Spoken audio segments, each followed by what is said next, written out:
हर tournament match में कई सारे प्लेयर्स होते हैं, पर प्लेयर्स जीतें या ना जीतें, ऑर्गेनाइजर जरूर जीतता है, क्योंकि टूर्नामेंट की अच्छी खासी कमीशन उसी को जाती है, चाहे वो कोई सा भी टूर्नामेंट क्यों ना खेला जाए। तो आज हम यही टूर्नामेंट ऐप बनाने वाले हैं। तो क्या आप तैयार हैं? अगर हाँ, तो लाइक और सब्सक्राइब जरूर करना, क्योंकि आज हम आपको सिर्फ एक टूर्नामेंट ऐप बनाना नहीं सिखा रहे, बल्कि आपकी एक साइड इनकम सोर्स बनाना सिखा रहे हैं। तो चलिए दोस्तों, वीडियो को शुरू करते हैं।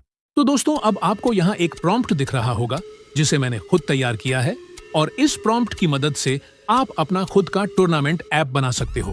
यहाँ आप देख सकते हो कि इसमें प्रोडक्ट नेम लिखा हुआ है, जिसे आप बदलकर अपने टूर्नामेंट ऐप का नाम आसानी से लिख सकते हो। और जैसे ही आप इस प्रॉम्प्ट को स्क्रॉल करेंगे, नीचे आपको डेटाबेस से जुड़ा कोड मिलेगा, जिसे आप अपने फायरबेस डेटाबेस के कोड से रिप्लेस कर सकते हो।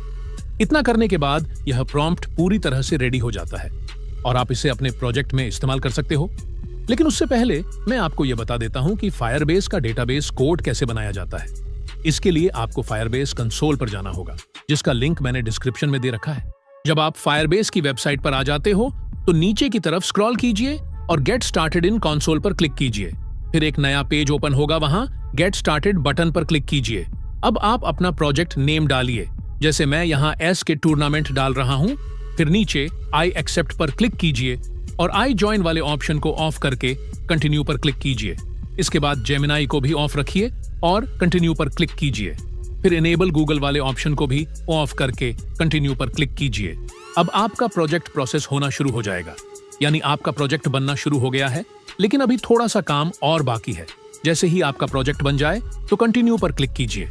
अब आपके सामने फायरबेस का डैशबोर्ड ओपन हो जाएगा। यहाँ ऊपर 3 लाइन पर क्लिक कीजिए और ऑथेंटिकेशन ऑप्शन पर क्लिक कीजिए। फिर गेट स्टार्टेड पर क्लिक करके ईमेल वाले ऑप्शन को सिलेक्ट कीजिए और दोनों टॉगल को ऑन करके सेव पर क्लिक कर दीजिए। अब बिल्ड सेक्शन में जाकर रियल टाइम डेटाबेस पर क्लिक कीजिए और क्रिएट डेटाबेस पर क्लिक कीजिए। यहाँ नेक्स्ट पर क्लिक करके स्टार्ट इन टेस्ट मोड को सिलेक्ट कीजिए और इनेबल पर क्लिक कर दीजिए। अब आपका डेटाबेस बन गया है, लेकिन उसका कोड देखने के लिए आपको ऊपर 3 लाइन पर क्लिक करना होगा। वहां प्रोजेक्ट ओवरव्यू के पास सेटिंग्स का आइकन दिखेगा, उस पर क्लिक करके प्रोजेक्ट सेटिंग्स में जाइए। फिर एक बार नीचे स्क्रॉल कीजिए, वहां आपको कोड का आइकन दिखाई देगा, उस पर क्लिक कीजिए और वेब ऐप वाले ऑप्शन को ऑन कर दीजिए। अब यहां अपने ऐप का नाम डालिए, जैसे मैं टूर्नामेंट ऐप डाल रहा हूं, और रजिस्टर ऐप पर क्लिक कीजिए। इसके बाद इस पेज पर नीचे स्क्रॉल करेंगे तो आपको आपका डेटाबेस कोड दिखाई देगा। यहाँ कॉन्स्ट से लेकर आखिरी ब्रैकेट तक पूरा कोड कॉपी कीजिए। अब अपने प्रॉम्प्ट वाले एरिया में जाइए और वहां जो डेटाबेस कोड है, उसे अपने इस फायरबेस डेटाबेस कोड से रिप्लेस कर दीजिए, जैसे मैंने किया।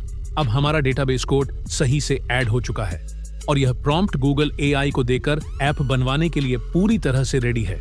अब आप इस प्रॉम्प्ट को कॉपी कर सकते हो। तो अब हमने उस प्रॉम्प्ट को कॉपी कर लिया है और अब हम गूगल जेमिनाई पर आ गए हैं। यहाँ सबसे पहले जेमिनाई 3 को सिलेक्ट कर लीजिए, फिर वापस जाकर अपना प्रॉम्प्ट यहाँ पेस्ट कर दीजिए और एंटर कर दीजिए। इसके बाद ये पूरा कोड जनरेट करना शुरू कर देगा, लेकिन ध्यान रखिए, यह एक मैसेज में एक ही एरिया का कोड जनरेट करेगा। जैसे पहले यूजर एरिया का कोड, फिर हम कंटिन्यू लिखेंगे तो यह एडमिन एरिया का कोड जनरेट करेगा। अब देखिए, हमारा कोड जनरेट हो गया है। अगर आपका पूरा कोड एक बार में जनरेट नहीं हुआ है, तो आप कंटिन्यू लिखिए, तब तक लिखते रहिए जब तक तीनों एरिया का कोड जनरेट न हो जाए। अब हम इस पूरे कोड को डाउनलोड कर लेते हैं और इस कोड को अपने क्विक एडिट में ओपन करके प्ले करते हैं। यहाँ देखिए, यूजर एरिया कितने अच्छे तरीके से काम कर रहा है। अब एडमिन एरिया को देखते हैं। यहाँ देखिए, एडमिन एरिया भी सही से काम कर रहा है। और अब स्टाफ एरिया को देखते हैं। यहाँ देखिए, स्टाफ एरिया भी अच्छे से काम कर रहा है। तो अब हमारे पास यूजर एरिया, एडमिन एरिया और स्टाफ एरिया तीनों का पूरा कोड मिल चुका है और अब हम इसे होप वेब पर होस्ट कर सकते हैं। लेकिन अगर आपका कोड काम नहीं कर रहा है, तो एक बार डेटाबेस के कोड को ध्यान से चेक कर लीजिए कि वह सही से लगा हुआ है या नहीं। अगर डेटाबेस का कोड गलत है, तो उसे अपने सही फायरबेस डेटाबेस कोड से रिप्लेस कर दीजिए। अब चलिए होप वेब को ओपन करते हैं। तो देखिए, हमने होप वेब ओपन कर लिया है। अब अगर आप नए हो, तो मैं बता देता हूं कि हमने सारे टूल्स के लिंक अपने टेलीग्राम पर दे रखे हैं, जिसका लिंक मैंने कमेंट में दिया हुआ है। तो अब होप वेब ओपन हो चुका है। यहाँ क्रिएट प्रोजेक्ट पर क्लिक करेंगे, फिर यहाँ अपने ऐप का नाम डालकर क्रिएट पर क्लिक कर दीजिए और ओके कर दीजिए। इसके बाद नीचे आपको आपका प्रोजेक्ट फोल्डर दिखेगा, उस पर क्लिक कीजिए।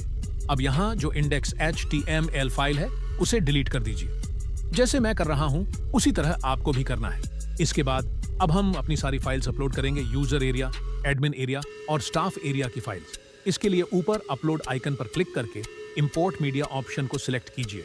फिर आपका लोकल फाइल मैनेजर ओपन होगा, वहां से आप अपनी सारी फाइल्स सिलेक्ट करके अपलोड कर दीजिए। यूजर एरिया को ऐप में कन्वर्ट करेंगे। इसके लिए ऊपर ऑरेंज बटन पर क्लिक कीजिए और convert to android application option पर क्लिक कीजिए। अब यहाँ पहले अपने ऐप का आइकन सिलेक्ट कीजिए, कर लीजिए, फिर अपने ऐप का नाम टाइप कीजिए और प्रोजेक्ट नेम टाइप कर दीजिए। यह स्टेप काफी आसान है, इसलिए मैं ज्यादा डीप में नहीं जा रहा हूँ, आप खुद कर लोगे।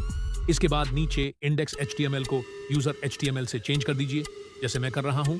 फिर नीचे एक और इमेज सिलेक्ट कर लीजिए और जो भी जरूरी ऑप्शन है उन्हें ऑन कर दीजिए। इसके बाद नीचे ब्लू टिक वाले बटन पर क्लिक कर दीजिए। अब आपका यूजर एरिया वाला ऐप बनना शुरू हो जाएगा।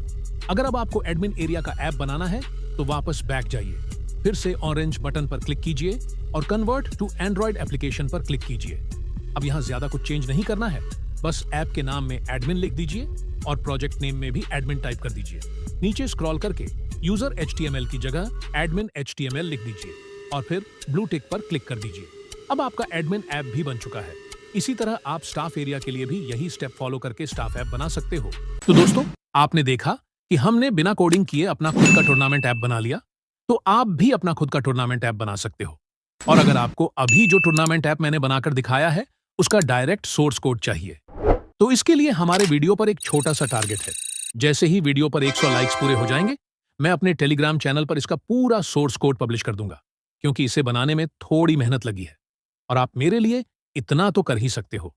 अगर इस वीडियो को देखने के बाद आपको कुछ नया सीखने को मिला है तो लाइक और सब्सक्राइब जरूर करना।